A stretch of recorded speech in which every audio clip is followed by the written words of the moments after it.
Every December, Maplebridge, one of those small American towns with more pine trees than people, turned into something straight out of a Christmas postcard. The bakery smelled like fresh gingerbread. The hardware store played the same old carols on loop, and kids dragged sleds across Main Street like they owned the place. But that particular Christmas season felt a little different. Maybe it was the colder than usual wind, or maybe it was the fact that people seemed a little more tired than normal. Bills were high, work was slow, and smiles, well, they didn't show up as easily as they used to. One of those people was Jack Turner, a single dad raising his 8-year-old son, Eli. Jack worked long shifts at the lumber mill, and no matter how hard he tried, money always felt one step ahead of him. That year, the heater in their small house broke down twice, and Jack worried he wouldn't be able to give Eli the Christmas he deserved.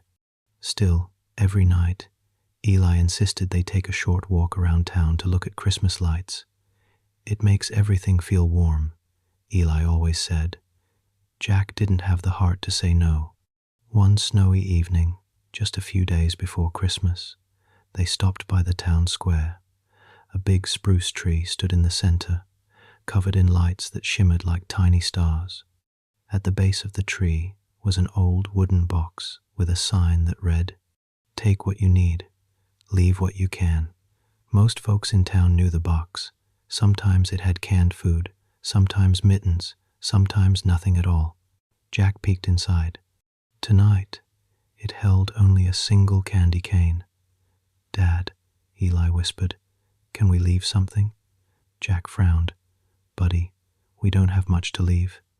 Eli thought for a moment, then reached into his pocket and pulled out a small, crooked paper star he'd made at school. "It's not food," he said shyly, "but maybe someone needs a little brightness."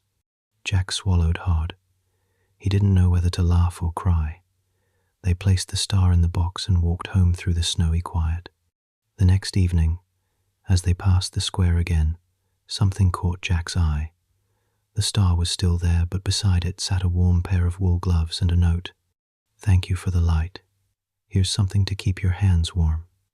Jack stared at the gloves. His old pair had holes in them big enough to stick 3 fingers through. He slipped the new ones on, and for the first time in weeks, his hands didn't sting from the cold. "See?" Eli said with a grin. "Kindness comes back around." Jack tousled his hair. "Yeah, kiddo, seems like it does. But the story doesn't end there."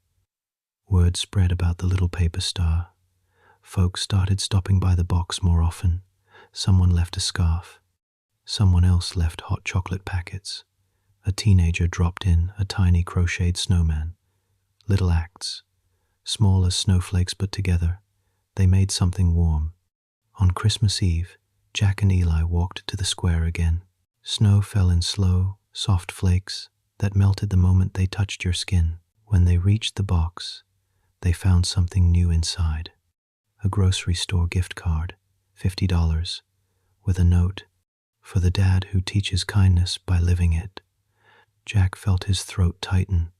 He looked around, hoping to spot who did it, but the square was quiet except for the twinkling lights. He lifted Eli into a hug. "We're going to have a good Christmas dinner after all." "See, Dad?"